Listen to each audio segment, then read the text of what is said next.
In the scriptures, it was recorded that after his triumphal march into Jerusalem, Jesus has this moment in Gethsemane where he asks, I have to do this. Do I have to take this fall? Do I have to go through this next part of my journey? How many of us have been there? Right? We said we wanted something. We wanted something different in our lives. Right? And we step forward and we feel confident and sure. And then it comes to fruition. And it comes to that moment. And boy, anything but this. Anything but this being ripped from me. This identity, this life, this flesh, this family, whatever it is, this job, this knowing. My favorite line in that song is the someone I am is waiting.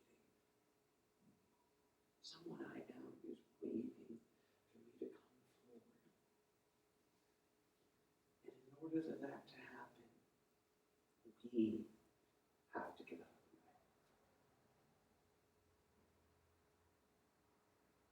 So for those of us who know the story, Jesus says yes. He will do this. And for those of us sitting here in the sanctuary today, the answer has been yes. I will do this. I will fall. I will let go of all that I think I have, I am, and I have been. To become the me that's been waiting. In the beautiful passage that Teresa read, there was a moment where Jesus, on the cross, on the crucifix, cries out, my God, why have you forsaken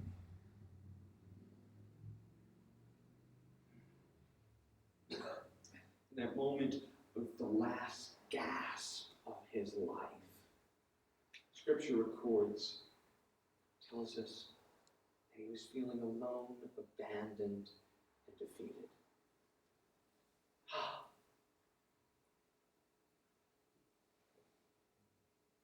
Oh.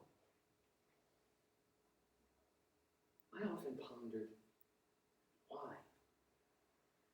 Why, if this was the Son of God, this was the one come to save the world, would he have that much doubt at that moment? And I had a momentary blessing of an awakening when I was studying this scripture again today, going, oh, of course. Of course. That moment, he had to be in that much doubt. Because what he was letting go of was the human component. The part that does doubt. The part that doesn't know. The part that is identified with the material and the flesh. The part that knew himself as Jesus of Nazareth and not Jesus the Christ. So, in that moment, I get incredible comfort. Because there are days where I too go, oh God, what am I doing? Oh God, help me. Help me. Whether it's a God inside me, or a God around me, or a God in all of you, who sometimes I cry out to for help. And that's the amazing part of this community. We get to be with each other in those moments on the cross, those moments in Gethsemane, where we go, okay, give in and I give way to something greater. 2 lines later in that beautiful verse from Matthew, as Jesus screams out for the last time, oh God, why have you forsaken me? And dies. The curtain in the Holy of Holies is ripped from top to bottom. Ripped from top to bottom. And metaphysically, and Unity has always taught this as an important moment. I was looking at the Metaphysical Bible Dictionary's interpretation of that moment today, and was so heartened by this. In the moment of releasing our connection to our body, to our humanness, that thing that divides, the curtain in the Jewish temple, that curtain was what divided the place where God resided from everyone else. The place where God sat, literally sat, from the rest of the congregation. And only a priest on one day of the year, fully sanctified and fully cleansed, could enter the Holy of Holies. But on this night, when Jesus dies, when he breathes his last, that curtain is forever torn from top to bottom. And everyone has access to God. No separation and no distance between us. When we can let go, metaphysically, when we can let go of identity, of personality, of material beingness, and know that we are in truth spiritual beings, that division, that curtain, is torn apart. And the light of God and the light of our being become instantly one. So let me fall. Let me fall into the awareness that there is only one. That there is only one power, one presence, one working in my life as me. Not me. Not personality, not ego,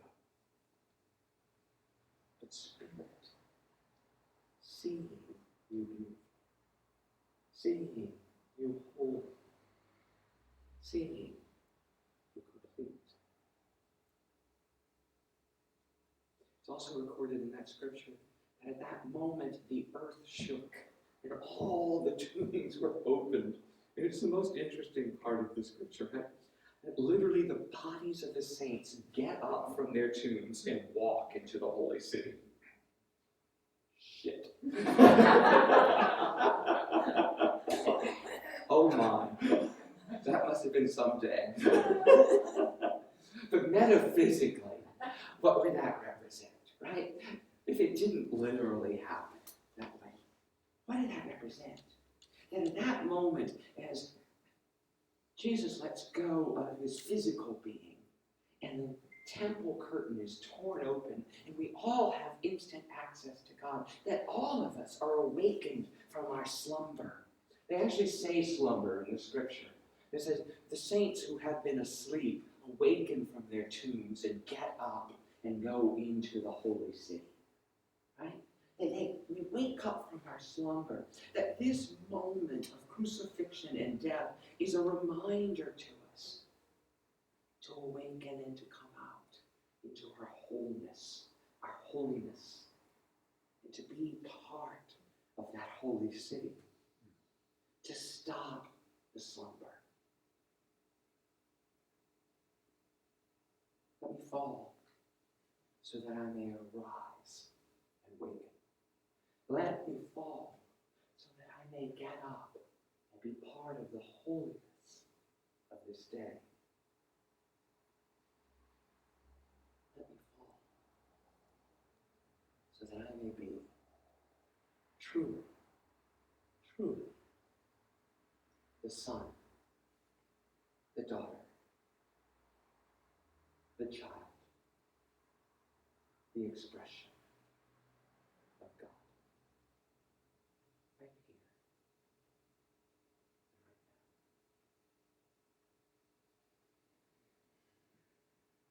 This Holy Friday is an amazing day. And I am inviting us all to claim it in unity as our day. Not about blood and death, but about release and awakening. About coming out of our slumber and being part of the awakened world. Let's take this to our time of meditation with our meditation song, I'm Raising the Veil.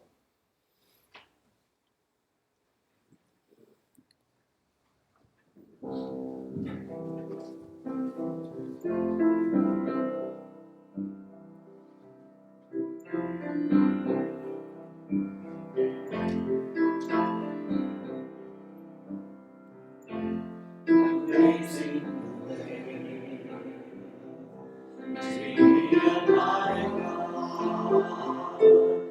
No separation, no distance at all.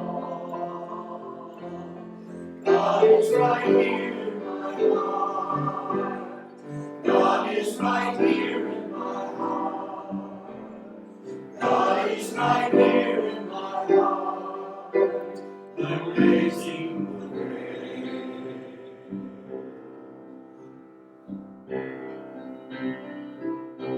I'm raising the veil between me and my God.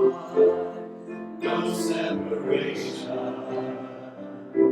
no distance at all.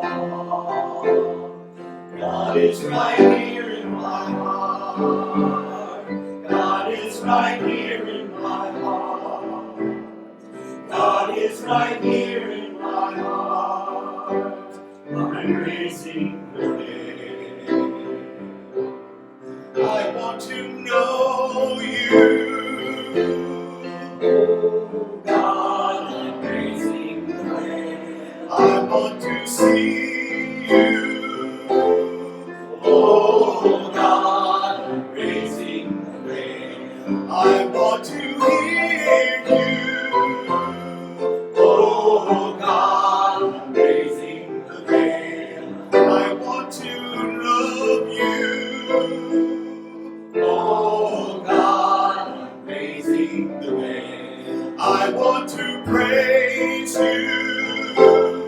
Oh God, I'm raising the veil. I want to love you. Oh God, I'm raising the veil.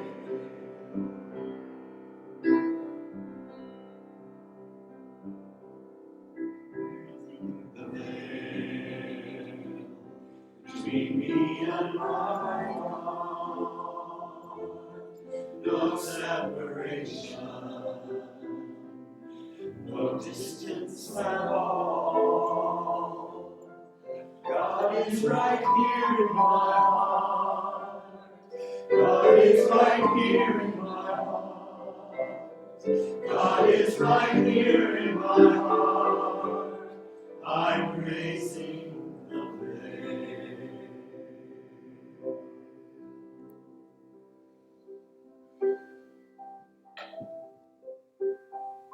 So I'm going to invite us into a time of stillness, an extended period of silence, an opportunity for us to each enter the tomb, enter that space, that place, that expansiveness that is the divinity that is our very life.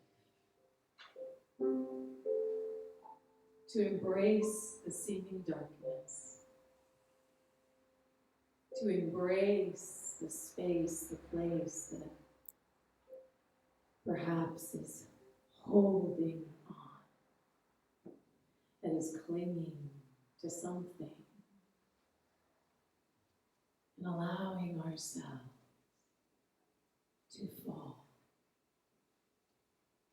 to fall free, to drop down as we rise up and we meet ourselves. We meet that human frailty. We meet all the places where we think we have failed. We meet ourselves in the stillness and rest in the love, held, cradled. The darkness is a place of incubation. The darkness is a place where all that is seeking to fall away, die away, drop away, has the space and the compassion to do so without fear. All love, all love.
unite us.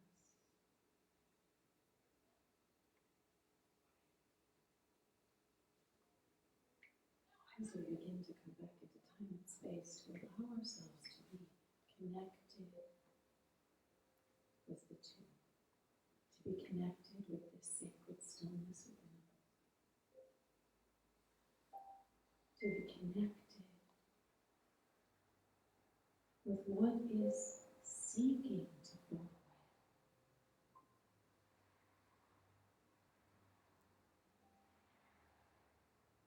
As we go forth this Holy Friday, and we continue to make space for that holiness that is our life to reveal itself more fully.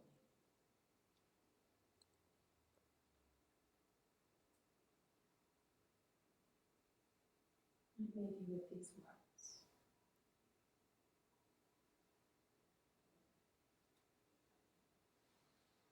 When he was with us, he gazed at us and at our world with eyes of wonder. For his eyes were not veiled with the veil of years, and all that he saw was clear in the light of his youth. Though he knew the depth of beauty, he was forever surprised by its peace and its majesty. And he stood before the earth as the first man had stood before the first day. We whose senses have been dulled, we gaze in full daylight and yet we do not see. We would cup our ears, but we do not hear, and stretch forth our hands, but we do not touch. And though all the incense of Arabia is burned, we go our way and do not smell. We see not the plowman returning from his field at eventide, nor hear the shepherd's flute when he leads his flock to the fold. Nor do we stretch our arms to touch the sunset, and our nostrils hunger no longer for the roses of Sharon. Nay, we honor no kings without kingdoms, nor hear the sound of harps save when the strings are plucked by hands. Nor do we see a child playing in our olive grove as if he were a young olive tree. And all words must needs rise from the lips of flesh, or else we deem each other dumb and deaf. In truth, we gaze but do not see, and hearken but do not hear.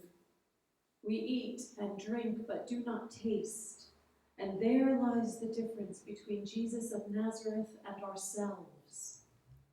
His senses were all continually made new, and the world to him was always a new world. To him, the lisping of a babe was not less than the cry of all mankind, while to us it is only lisping. To him, the root of a buttercup was a longing towards God, while to us it is not but a root.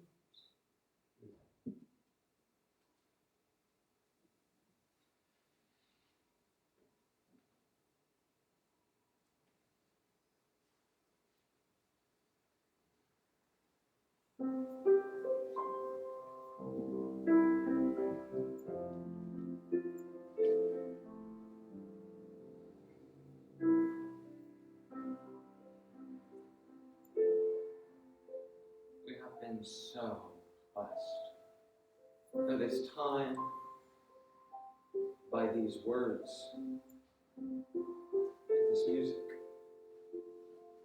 and by each other.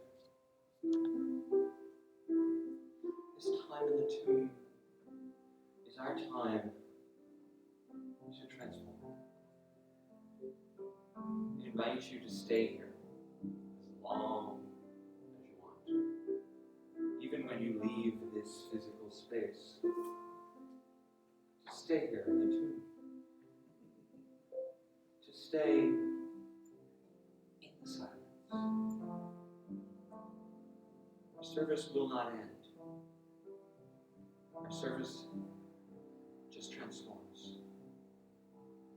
May these words, this music, and this time resonate within you throughout the weekend. And that Sunday morning, we are all reborn together. We're going to sit here as Michael serenades us. And when you feel so called, I invite you to mindfully walk out into the city and into your life. We have baskets set up at the front for a love offering as you leave. I invite you to celebrate in silence.